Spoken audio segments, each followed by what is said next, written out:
Hello guys, I am Akhtar Khan, your history educator in Nobita Sharma classes. Today we will cover the government and economic and social life under the Delhi Sultanate. But before we resume, here is a wonderful announcement for you all.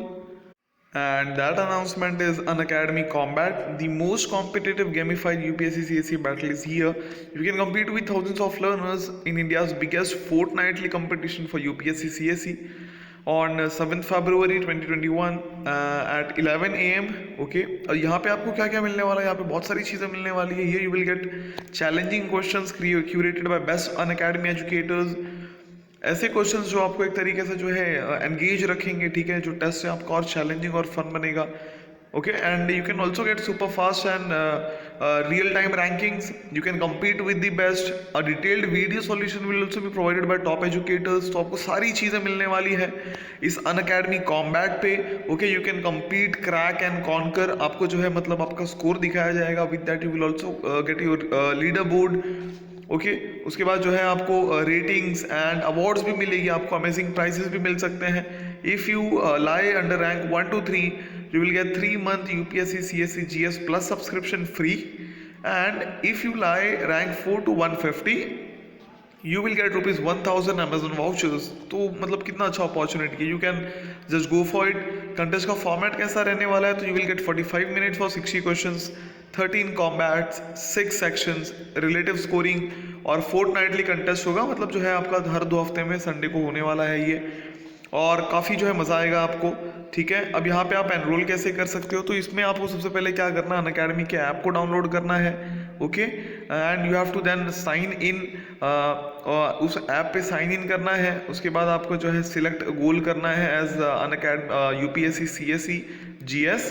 Okay, and after that एक link आएगा, उस link पे आपको click करना है और prompt आएगा, एक प्रॉम्प्ट बॉक्स आएगा. तो वहाँ पे आपको जो है एंटर करना है कोड अर्पिता10. लिंक जो है डिस्क्रिप्शन में दिया हुआ है. You can go through it and participate in the Unacademy combat. All the best, hurry up. अब इसमें हम पढ़ने वाले हैं गवर्नमेंट के बारे में. इकोनॉमिक और सोशल लाइफ कैसी थी दिल्ली सल्तनत के पीरियड पे, उसके बारे में पढ़ने वाले. इसके पहले हमने 2 वीडियोस में देखा कि दिल्ली सल्तनत जो है मतलब कैसे सरवाइव कर रही थी, कैसे अपने आप को एक्सपांड कर रही थी, कौन से डिनेस्टीज आए. इन दिस वीडियो हम देखेंगे कि भाई सारे कंडीशंस कैसे थे. ओके, तो स्टार्ट करते हैं. एक छोटा सा इंट्रोडक्शन है पहले. अब जो स्टेट जो है तुर्क्स ने इस्टेब्लिश कर दिया था. अब यहाँ पे थोड़ा सा रिकैप करवा देता हूँ मैं आप लोग को. तुर्क्स जो है पहले आपके सेंट्रल एशिया में थे, ठीक है, थोड़े बहुत वेस्ट एशिया में. लेकिन जब वहाँ से उनको मंगोलों ने हरा दिया तो उनका पूरा ध्यान भारत में आया और उन्होंने फिर जो है भारत पे अपना कब्जा जमाया, अपनी पावर डेवलप करने की कोशिश की, है ना. तो स्टेट एक तरीके से सेटअप कर दिया था तुर्क ने by the end of 12th century northern India में. ग्रेजुअली जो है एक तरीके से काफ़ी पावरफुल और हाईली सेंट्रलाइज स्टेट बन गया इनका. सेंट्रलाइज का मतलब है कि सारा पावर एक राजा के हाथ में, और कुछ समय तक तो पूरा जो देश है, ठीक है, वो इनके कंट्रोल में था. मतलब मदुराई तक जो है इनका सब पूरा कंट्रोल में था. मदुराई आपका साउथ साइड वाला. अब दिल्ली सल्तनत डिसइंटीग्रेट कब होने लगा? 15th century के शुरुआत में. और बहुत सारे सीरीज ऑफ इंडिपेंडेंट स्टेट्स हमको जो है देखने को मिले हमारे कंट्री के अलग अलग पार्ट्स में. अब जो एडमिनिस्ट्रेटिव सिस्टम था सल्तनत का, उसका एक तरीके से बहुत ही पावरफुल असर था. और इसने जो है मतलब मुगल सिस्टम के एडमिनिस्ट्रेशन को भी इन्फ्लुएंस किया जो बाद में आया. तो इस तरीके से हम देखेंगे कि कौन से ऐसे सिस्टम्स थे, ठीक है, क्या तरीका था. अब जो कि बहुत सारे आपके जो तुर्किश सुल्तान थे इंडिया में, वो अपने आप को डिक्लेयर करते थे कि लेफ्टिनेंट ऑफ द फेथ. मतलब जो अब्बासिड के कैलिफ थे आपके बगदाद के, ठीक है, तो उनको मतलब बहुत ज़्यादा अपने क्लोज मानते थे. उनका नाम जो है खुतबा फ्राइडे प्रेयर्स में मतलब ये करते थे. जब फ्राइडे होता है, देखो मुस्लिम जो है फ्राइडे को जाते हैं वर्शिप करने के लिए, तो जो है खुतबा में उनके नाम की प्रेयर्स होते थे. अब जो सुल्तान का ऑफिस था वो बहुत ही इंपॉर्टेंट था सल्तनत में, और supreme political, military, legal authority, सारी अथॉरिटी उसमें वेस्टेड थी. इस वजह से हम ये भी कहते हैं कि भाई सेंट्रलाइज्ड गवर्नमेंट थी. कोई क्लियर लॉ ऑफ सक्सेशन था नहीं, मुस्लिम रूलर्स ने डेवलप नहीं किया था. लेकिन इस्लामिक थियरी के हिसाब से जो है इलेक्शन होना चाहिए रूलर का, लेकिन ऐसा हुआ नहीं प्रैक्टिस में. प्रैक्टिस में क्या चलता रहा? राजा का बेटा राजा, राजा का बेटा राजा, ठीक है. अब आपका जो प्रीमोजेनिचर का जो आइडिया था, इसका मतलब क्या होता है कि जो सक्सेशन देना चाहिए वो हमको सबसे बड़े बेटे को देना चाहिए, एल्डेस्ट सन को देना चाहिए. तो वो बहुत बार मुस्लिम से भी नहीं एक्सेप्ट किया और हिंदूज ने भी नहीं एक्सेप्ट किया. अब सेंट्रल एडमिनिस्ट्रेशन की बात करते हैं ज़रा. सुल्तान को बहुत सारे मिनिस्टर्स असिस्ट करते थे जैसा आज होता है, ठीक है, लेकिन वो चुने जाते थे उनके हिसाब से. और जो ऑफिस लेते थे उनके प्लेजर में लेते थे, मतलब उनके एक तरीके से प्रेजेंस में लेते थे। अब यहाँ पे जो की फिगर था एडमिनिस्ट्रेशन में वो था वजीर। अब यहाँ पे आपको कुछ टर्म्स ध्यान रखने हैं, बिल्कुल ध्यान से देखना और नोट डाउन करते जाना अगर पॉसिबल होगा तो। अर्लियर पीरियड में क्या था, जो वजीर थे वो प्राइमरी मिलिट्री लीडर्स हुआ करते थे, लेकिन 14th सेंचुरी में जो वजीर है उनको एक तरीके से जो है रेवेन्यू अफेयर्स में भी एक्सपर्ट कंसिडर किया जाने लगा। ठीक है, वो बहुत बड़े बड़े डिपार्टमेंट के को प्रिसाइड भी करते थे, जो इनकम एक्सपेंडिचर दोनों से डील करता हो। इसके साथ साथ सेपरेट ऑडिटर जनरल होते थे, जो एक्सपेंडिचर है उसको स्क्रूटनाइज करने के लिए, चेक करने के लिए कि यार खर्च सही लिखा है कि कुछ बड़ा चढ़ा के लिख दिया है। और अकाउंटेंट जनरल भी काम किया करते थे। ठीक है, तो ये अकाउंटेंट जनरल क्या करता था, फॉर इंस्पेक्टिंग इनकम, ये किसके अंडर काम करता था, वजीर के अंडर। तो वजीर आप बोल सकते हो एक पावरफुल पोस्ट था। उसके बाद खानी जहां, एक कन्वर्टेड ताइलांग ब्राह्मण था जो डेप्यूटी था प्रीवियस वजीर को, उसको जो है फिर फिरोज तुगलक ने चुना था अपना वजीर। तो जब फिरोज तुगलक राजा बने थे तो उन्होंने खानी जहां जो एक ब्राह्मण था उसको अपना वजीर चुना। जो मोस्ट इंपॉर्टेंट डिपार्टमेंट है स्टेट का वजीर के बाद वो था आपका दीवानी अर्ज, ये ध्यान रखना आप। हाँ, तो पहला हमने वजीर के बारे में पढ़ा, उसके बाद अभी दीवानी अर्ज। दीवानी अर्ज मतलब मिलिट्री डिपार्टमेंट जो हेड होता था इस डिपार्टमेंट का, उसको हम क्या बोलते थे, अरीजी ममालिक, अरीजी ममालिक। ठीक है, अब अरीज जो है वो कमांडर इन चीफ नहीं था आर्मी का, क्यों, क्योंकि सुल्तान खुद जो है कमांड करते थे। लेकिन हाँ ये है कि उनकी एक स्पेशल रिस्पॉन्सिबिलिटी जो है अरीज डिपार्टमेंट की थी कि कैसे रिक्रूट करना है, इक्विप कैसे करना है, आर्मी को पे कैसे करना है। ओके, अब यहाँ पे तो और इम्पोर्टेंट डिपार्टमेंट्स आते हैं। एक आता है आपका दीवान रिसालत, दूसरा आता है दीवान इंशा। ठीक है, अब दीवान रिसालत जो है डील करता है आपका रिलीजियस मैटर से, पेयोस फाउंडेशन से, और जैसे जो है स्कॉलर्स को थोड़ा पैसा देना और बाकी चीज़ें। समझ में आ रहा है। अब इसको प्रिसाइड कौन करते थे, तो ये जो है चीफ प्रिसाइड करते थे इसको, जिसको हम सदर भी कहते हैं। ठीक है, तो सदर उन्हीं को बनाया जाता था जो कोई अच्छा काजी होता। ठीक है, या इसको हम जनरली चीफ काजी भी बोलते हैं। अब चीफ काजी जस्टिस के मामले में काफ़ी इंपॉर्टेंट समझे जाते थे। चीफ काजी हेड होते थे डिपार्टमेंट ऑफ जस्टिस के। काजीज जो है सिविल लॉ, तो ये जो है मुस्लिम लॉ के हिसाब से अपना जस्टिस डिस्पेंस करते थे, शरिया जिसको हम बोलते हैं ना, शरीयत। उसके बाद दीवाने इंशा जो थे वो जो है डील करते थे स्टेट की करस्पॉन्डेंस से, मतलब जितने भी करस्पॉन्डेंस होते हैं फॉर्मल या कॉन्फिडेंशियल, रूलर और दूसरे स्टेट के सॉवेरेंस के बीच में, मतलब कौन से एग्रीमेंट्स हो रहे हैं, कौन से क्या हो रहे हैं, तो उससे ये डील करते थे। कौन, आपके दीवाने इंशा। तो ये आपको ध्यान रखना है। ओके, आगे बढ़ते हैं। इसके साथ साथ बहुत सारे जो है दूसरे डिपार्टमेंट्स भी थे इसके साथ साथ। ठीक है, जो रूलर्स हैं वो इंटेलिजेंस एजेंट्स भी पोस्ट करते थे, जिनको हम बोलते हैं बरित्स। अलग अलग एम्पायर में इनको पोस्ट किया जाता था कि ये इन्फॉर्म करते रहे। ठीक है, उसके बाद जो रूलर के हाउस होल्ड है वो भी एक इंपॉर्टेंट डिपार्टमेंट था। तो यहाँ पे ये पर्सनल कंफर्ट का ध्यान रखते थे सुल्तान का। और बहुत सारे वुमेन जो है रॉयल हाउस होल्ड में होते थे। ठीक है, और इनकी जिम्मेदारी बहुत सारे कारखानास की भी थी, या फिर ऐसे डिपार्टमेंट जहाँ पे गुड्स आर्टिकल्स रखे जाते हैं जो ज़रूरत की होती है किंग और रॉयल हाउस होल्ड की। अब फिरोज तुगलक ने जो है सेपरेट डिपार्टमेंट स्लेव्स के भी बनाए थे। ठीक है, जिनको बहुत सारा काम दिया जाता था रॉयल वर्कशॉप्स में। अब जो ऑफिसर इंचार्ज होता था इन एक्टिविटीज़ का उसको हम बोलते थे वकीली दर। ठीक है, तो ये आपको ध्यान रखना, वकीली दर। फिर उसने एक अलग डिपार्टमेंट बनाया था पब्लिक वर्क के लिए। ठीक है, जो कैनल्स बनाता था, पब्लिक बिल्डिंग्स बनाता था, इस तरीके से और सारी चीज़ें जो है बनाई जाती थी। अब लोकल एडमिनिस्ट्रेशन कैसा था उसके बारे में ज़रा जानते हैं। जब तुर्क्स ने हमारे देश को कैप्चर किया था, उन्होंने बहुत सारे अलग अलग ट्रैक्ट्स में, जिसको इक्तास बोलते हैं, हमने देखा ना इसके पहले इक्तास सिस्टम, तो उसको जो है मतलब ये कर दिया था, बांट दिया था, और जो लीडिंग टर्किश नोबल्स है उनको वहाँ पे बैठा दिया था, ऑफिस दे दिए थे। अब जो होल्डर्स थे इन ऑफिस के, इनको हम क्या बोलते थे, मुक्तीज या वलीज। और यही ट्रैक्ट्स थे जो आगे चल के प्रोविंसेस या सूबास बन जाते हैं। हमें ये बताया जाता है कि जो मोहम्मद तुगलक है उनमें जो है उनके पास 24 प्रोविंसेस थे। ठीक है, एट फर्स्ट जो मुक्तीज थे पहले वो इंडिपेंडेंट हुआ करते थे, और उनसे ये एक्सपेक्ट किया जाता था कि ये लॉ एंड ऑर्डर मेंटेन करके रखे अपने एरिया में, लैंड रेवेन्यू इकट्ठा करें।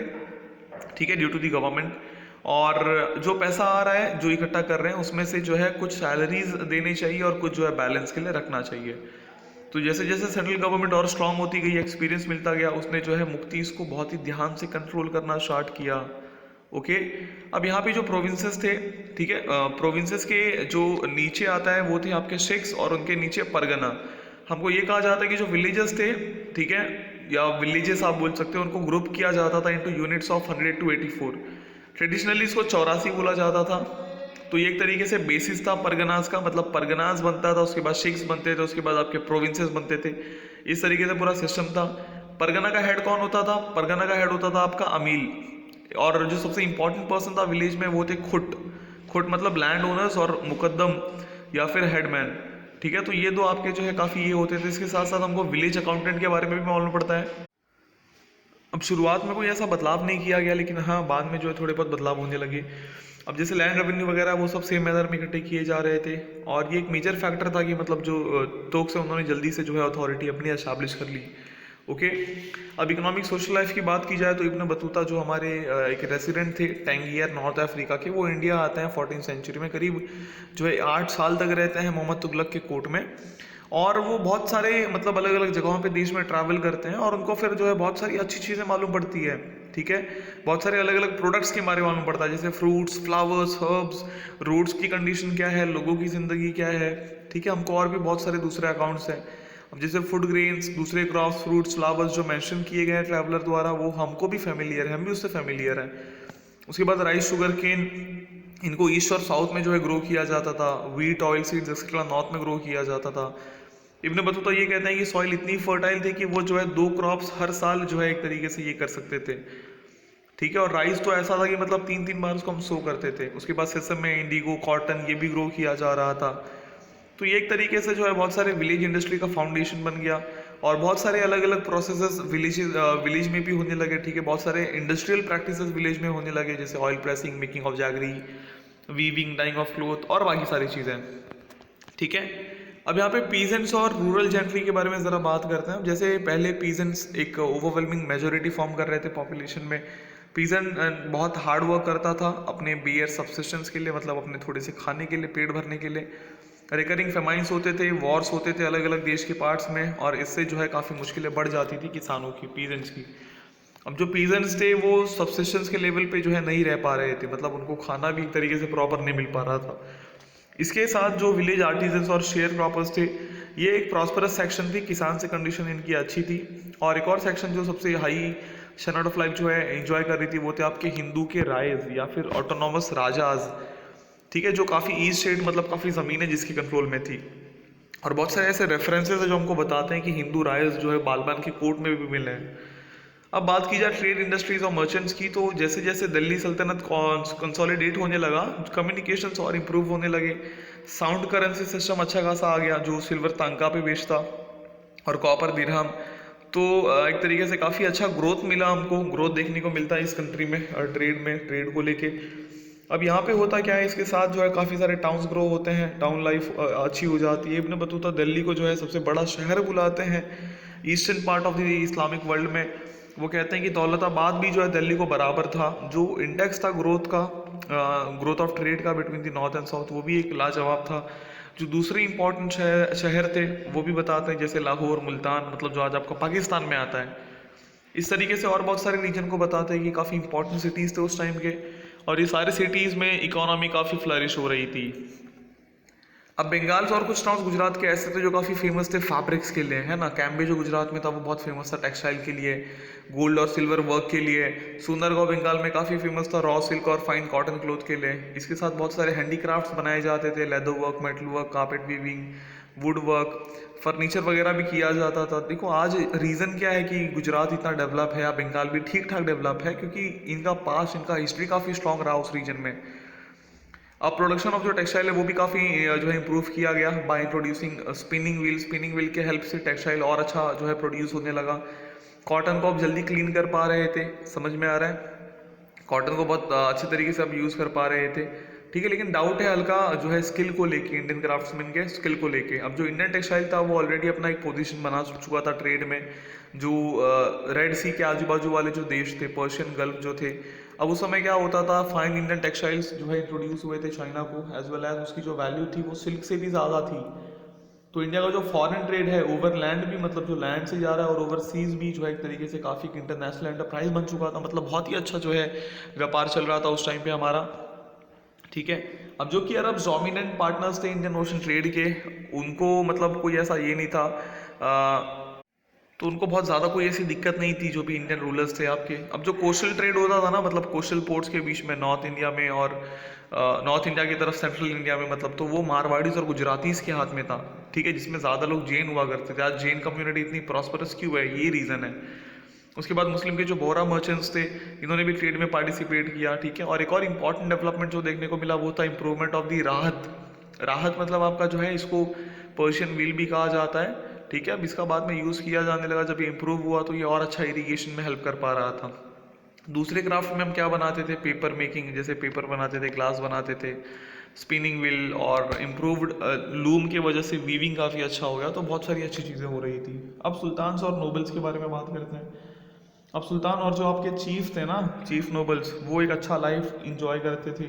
हिंदू रूलर्स की तरह हर सुल्तान का अपना एक पैलेस होता, हर सुल्तान का एक हराम होता। हराम हराम में सारे मतलब वैसे अय्याशी वाली चीज़ें होती, क्वींस होते, बहुत सारे स्लेव्स होते जो सेवा में लगे रहते, बहुत सारे सर्वेंट्स होते, मैन वुमेन, सब ये किए गए थे ताकि सुल्तान को पूरी जो है एक तरीके से कंफर्ट दी जाए। बल्कि जो उनके वुमेन रिलेशंस थे, जैसे मम्मी आंटी, वो भी हराम में रहा करती थी, लेकिन सेपरेट अकोमोडेशन होते थे उसमें भी। तो ये हमको बताता है कि कितने शान और शौकत से रहते आए लोग, है ना। अब टाउन लाइफ की बात की जाए, स्लेव आर्टिजन अदर्स की, तो यहाँ पे हमने देखा कि मतलब जो है कैसे रिवाइवल देखा जा रहा था टाउन का और टाउन लाइफ का सल्तनत पीरियड में। अब जो टर्किश रूलिंग क्लास थे, एसेंशियली वो एक अर्बन रूलिंग क्लास थी, ठीक है। अब बहुत सारे टाउन्स जो है मिलिट्री गैरिसन्स के आजू बाजू ग्रो होने लगे, क्योंकि वो कहीं ना कहीं खाना, गुड, कुछ एसेंशियल सर्विस प्रोवाइड करते थे। कुछ जो है काफ़ी अच्छे कल्चरल सेंटर्स भी बन गए। अब जो मिडिवल टाउन्स था आपका, उसकी पॉपुलेशन, उसकी मिसलिनियस पॉपुलेशन थी, जिसमें बहुत सारे नोबल्स थे, कुछ क्लर्क्स थे आपके जो गवर्नमेंट ऑफिस को चला रहे थे, कुछ शॉपकीपर्स थे, कुछ आर्टिजन्स थे, कुछ बेगर्स थे। अब जो पोस्ट थी क्लर्क की, लोअर गवर्नमेंट ऑफिशियल की, ऑब्वियसली वो जो है उनको दी जाती थी जो लिख पढ़ पाते थे, ठीक है। और जो पढ़ाने वाला काम था वो लार्जली मुस्लिम थियोलॉजियंस के हाथ में था, मतलब उलमा जिनको हम कहते हैं, जो मुस्लिम लॉ को ज़्यादा स्टडी करते थे। और लोअर जो ऑफिशियल्स थे वो भी इसी तरीके से सोचने लगे थे। अब बहुत सारे हिस्टोरियंस जो है इस सेक्शन से निकल के आते हैं और उनकी राइटिंग रिफ्लेक्ट करती है, ठीक है, जो ओपिनियन है, जो प्रेजुडाइसेस है इस सेक्शन के, वो सबको। बेगर्स जनरली जो है एक तरीके से जो मतलब काफ़ी ज़्यादा पॉपुलेशन में थे, बहुत बार बहुत सारे लॉ एंड ऑर्डर की प्रॉब्लम क्रिएट कर देते थे, ठीक है। दूसरा लास्ट सेक्शन जो था वो स्लेव्स और डोमेस्टिक सर्वेंट से भरा हुआ था। स्लेवरी वेस्ट एशिया में भी पहले से रहा, यूरोप में भी लंबे समय से रहा। अब जो स्लेव्स की पोजीशन होती थी वो अलग अलग होती थी, जैसे एक वो जिसका जन्म हाउस होल्ड में हुआ, एक वो जिसको खरीदा गया, एक वो जिसको जो है एक्वायर किया गया, या एक वो जिसको जो इनहेरिट किया गया। तो ये सारी चीज़ें हिंदू शास्त्रार्थ में डिस्कस्ड है, ठीक है। स्लेवरी एक तरीके से जो है अरब्स ने अपॉइंट किया, अपना अडॉप्ट किया था, उसके बाद तोक्स ने भी अडॉप्ट किया। अब मिडिवल सोसाइटी ना बहुत ही मतलब इनइक्वालिटीज़ की सोसाइटी थी, बहुत इनइक्वालिटी, बहुत अन्याय हमको देखने को मिलता है, और ये जो है कहीं ना कहीं मुस्लिम सोसाइटी को रिफ्लेक्ट करता है, इवन मोर दैन इन दी हिंदू, ठीक है। बाद में जो प्रीडोमिनेटली रूरल थे, ठीक है, the latter being predominantly rural, वहाँ पे इनइक्वालिटीज उतने ज़्यादा नहीं थे, लेकिन हाँ ठीक ठाक थे। टाउन्स में जो मुस्लिम नोबिलिटी थे वो एक मतलब अच्छी खासी ज़िंदगी जी रहे थे, ठीक है, बिना किसी टेंशन के। कुछ वेल्दी मर्चेंट्स, हिंदू मुस्लिम, वो भी जो है लाइफ ऑफ ऑस्टिनेशन एकदम आराम से शानदार ज़िंदगी जी रहे थे, जो ग्रेट मास थे लोगों के, ठीक है। बहुत सारे जो लोग थे टाउन्स में, कंट्री साइड में, वो सिंपल लाइफ जीते थे, जिनको बहुत सारे हार्डशिप्स फेस करने पड़ते थे, ठीक है, लेकिन वो एक तरीके से बिना हंसी खुशी या बिना जो है सुख का ज़िंदगी था। बहुत सारे न्यूमरस जो है फेस्टिवल्स, फेयर्स पे वो जो है मतलब थोड़े बहुत खुश होते थे, लेकिन पूरी जो परेशानी है वो नहीं ख़त्म होती थी। अब इस समय जो प्रैक्टिस है ना वुमेन को अलग रखना, उसके बाद सबके सामने उसको जो है फेस व्हील करवाना, ये जो प्रैक्टिस है पर्दा वाला, ये वाइड स्प्रेड हुआ अपर क्लास वुमेन में। अब ये जो है एंशियंट ईरान, ग्रीस में भी देखा गया। अब जो अरब्स और जो तोक्स थे आपके, इन्होंने ये कस्टम जो है एक तरीके से अडॉप्ट भी किया, इंडिया भी लेके आ गए। इसका एग्जाम्पल काफ़ी वाइड स्प्रेड हुआ इंडिया में, पर्टिकुलरली नॉर्थ इंडिया में। अब जो पर्दा का जो ग्रोथ था, जैसे आज जो बुरखा वगैरह पहनते हैं, ये जो है अट्रीब्यूट किया जाता है हिंदू वुमेन के फियर को। हिंदू वुमेन डरते थे कि वो कहीं कैप्चर ना हो जाए इन्वेडर से, दुश्मन से, है ना। तो जो है अब जब आपका एक टाइम था जब कॉन्फ्लिक्ट चल रहा था, बहुत मारा मारी चल रही थी, तब वुमेन को जो है एक तरीके से प्राइज के फॉर्म में देखा जाता था। अगर आपने सामने वाले को मार दिया तो उनकी वुमेन आपकी जो है प्राइज बन गई, मतलब आपका जो है एक तरीके से आप अचीवमेंट है वो। ऐसा सल्तनत पीरियड में जो मुस्लिम सोसाइटी है वो काफ़ी डिवाइडेड भी रही एथनिक और रेशियल ग्रुप्स में, और काफ़ी इकोनॉमिक डिस्पैरिटीज़, मतलब इनइक्वालिटीज़ हमको देखने को मिले। अब जो आपके तुर्क्स और ईरानियंस, अफगान्स थे, इंडियन मुस्लिम्स थे, वो रेयरली आपस में कभी शादी करते, इनफैक्ट ये जो सेक्शंस थे इन्होंने काफ़ी जो है एक तरीके से कास्ट एक्सक्लूसिवनेस रखा था हिंदू से भी। हिंदू मुस्लिम अपर क्लास को ज़्यादा मतलब एक तरीके से जो है ज़्यादा उनका सोशल इंटरकोर्स नहीं था इस पीरियड में, मतलब ज़्यादा बातचीत नहीं होती थी, ठीक है। और आगे चल के सुपीरियरिटी की वजह से ये कॉम्प्लेक्सिटी और बढ़ जाती है, ठीक है। उसके बाद आगे कुछ रिलीजियस रिस्ट्रिक्शंस भी होते हैं, ठीक है, कि जैसे हिंदूज का जो इंटर मैरिज होता है या इंटर डाइनिंग होता है उनके साथ, तो ये सारी चीज़ें रिस्ट्रिक्टेड थी, इस वजह से भी ये नहीं हो पाया। अब हिंदू के जो अपर कास्ट थे, ठीक है, तो बहुत सारे मतलब जो है रिस्ट्रिक्शंस हिंदुओं के अपर कास्ट जो है मुस्लिम्स पे भी लगाते थे, जैसे वो शूद्रास पे लगाते थे। लेकिन उस टाइम पे जो है कास्ट रिस्ट्रिक्शन एक तरीके से मतलब सोशल इंटरकोर्स नहीं बनता है मुस्लिम्स और अपर कास्ट हिंदू या शूद्रास के बीच में। बहुत अलग अलग टाइम पे ऐसा भी हुआ है कि जो हिंदू सोल्जर्स है उनको मुस्लिम आर्मीज में डाला जाता था। बहुत सारे नोबल्स जो है उनके हिंदू जो है एक तरीके से ये थे पर्सनल मैनेजर थे। लोकल मशीनरी जो है एडमिनिस्ट्रेशन की बहुत बार हिंदूज के हाथ में रही। तो इस तरीके से कुछ हमको इंटरकोर्स जो है देखने को मिला। अब बात करते हैं स्टेट के नेचर की। अब जो तर्किश स्टेट था आपका वो बहुत ही मिलिटरिस्टिक था और एरिस्टोक्रेटिक था, मतलब बहुत सारा जो है ज़मींदार होते थे और इस तरीके से पूरा सिस्टम चलता था। जो तर्किश नोबल थे पहले वो कोशिश कर रहे थे कि वो मोनोपोलाइज करे हाई ऑफिसेज ऑफ स्टेट को, जो बड़ी बड़े ऑफिस है उनको, ठीक है। ताजिक्स को, अफगान्स को, जो दूसरे नॉन टर्किश इमिग्रेंट्स उनको जो है ये शेयर ना देते हुए उन्होंने खुद उस पर अपना कब्जा जमाया, ठीक है। और तुगलक्स के अंडर ये ज़्यादा हुआ, बहुत सारे नोबल जो है पावर में आ गए। लेकिन जो नोबल का बर्थ था वो एक तरीके से फिर भी जो है एक तरीके से इंपॉर्टेंट क्वालिफिकेशन समझा जाता था हाई ऑफिस के लिए। जो वास्ट मेजोरिटी थी मुस्लिम्स की और हिंदूज की, ठीक है, उनके पास बहुत ही कम अपॉर्चुनिटी होता था कि वो जो है मतलब एक तरीके से हाई ऑफिस को ऑक्यूपाई कर सके। अब जो हिंदूज हैं वो बहुत बार ट्रेड डोमिनेट करते थे और जो रूरल एरिस्टोक्रेसी है उसका पार्ट बनते थे, ठीक है। इसके साथ साथ लोअर एडमिनिस्ट्रेटिव विंग भी काफ़ी इंपॉर्टेंट था। भाई अब लोअर एडमिनिस्ट्रेटिव विंग अगर कोऑर्डिनेट नहीं करता तो ये प्रॉपरली काम भी नहीं कर पाते। फॉर्मल सेंस में अगर देखा जाए, अगर धर्म की बात की जाए तो स्टेट इस्लामिक था। अब जो सुल्तान्स थे वो काफ़ी जो है एक तरीके से मतलब हमेशा एक्साइटेड रहते थे जो है मुस्लिम कैरेक्टर स्टेट का एम्फोसाइज करने में, और जो होली लॉ है शरिया उसको पॉसिबल करने में जितना मतलब जो है फॉलो करने में जितना पॉसिबल हो। इसके साथ साथ ये मतलब ये भी इसका मतलब ये भी था कि जो है कोई ओपन वायलेशन नहीं कर सकता इस्लामिक लॉ का। उन्होंने बहुत सारे मुस्लिम डिवाइंस अपॉइंट किए ताकि जो प्रॉफिटेबल ऑफिसर्स है स्टेट के, ठीक है, वो कंट्रोल किया जा सके। और मुस्लिम डिवाइंस जो मतलब आपके मौलवी या जो बाकी बड़े बड़े जो है एक तरीके से मुस्लिम लॉ के नॉलेज जो ज्ञानी पर्सन होते थे उनको जो है बड़े बड़े स्टेट और बड़े बड़े ऑफिस दे दिए गए, उनको बहुत सारी रेवेन्यू फ्री लैंड दी गई, ठीक है। अब सुल्तान जो है एक तरीके से सप्लीमेंट करता था मुस्लिम मतलब उसको जो है मतलब ये लोग सप्लीमेंट करते थे by framing their own regulation, जिसको हम जवाबित कहते हैं, ठीक है। क्या कहते हैं? जवाबित। अलाउद्दीन खलजी मतलब जो है लीडिंग काजी को कहते हैं शहर के कि उनको कुछ लॉफुल या अनलॉफुल नहीं पता है, लेकिन जो लॉज है वो स्टेट के नीड के हिसाब से ये किए जाते थे। तो रूलर को बहुत ज़्यादा जानकारी नहीं होती थी, लेकिन जो बाकी लॉफुल पर्सन थे वो मदद करते थे इसमें। इस वजह से जो हिस्टोरियन बरानी है ये रेफ्यूज़ करते हैं कि जो इंडिया है वो क्या सच में ट्रूली इस्लामिक था, ठीक है। तो इनका कहना है कि भाई ट्रूली इस्लामिक नहीं था, लेकिन हाँ कुछ सेकुलर कंसिडरेशंस थे जिसको जहानदारी कहा जाता है। अब रिलीजियस फ्रीडम की बात की जाए तो अर्ली फेज जब हुआ, मतलब जब पहले शुरुआत में इन्होंने कब्जा जमा लिया, बहुत सारे शहर खराब कर दिए गए, टेम्पल्स को टारगेट किया गया, ठीक है, सीज किए गए, उनके ट्रेजर्स सीज किए गए। इस पीरियड में बहुत सारे हिंदू टेम्पल्स को मॉस्क में कन्वर्ट किया गया। इसमें जो मोस्ट नोटेबल एग्जाम्पल था वो था कुव्वतुल इस्लाम मॉस्क, जो कुतुब मीनार के पास दिल्ली में था। फॉर्मली पहले वो विष्णु टेम्पल हुआ करता था। तो ऐसा और भी बहुत सारे जगहों पे किया गया, जैसे अजमेर में भी किया गया। लेकिन जैसे ही तुर्क्स आता है ना तो वो ये काम नहीं करते, बल्कि वो अपना खुद का मॉस्क बनाना स्टार्ट करते हैं।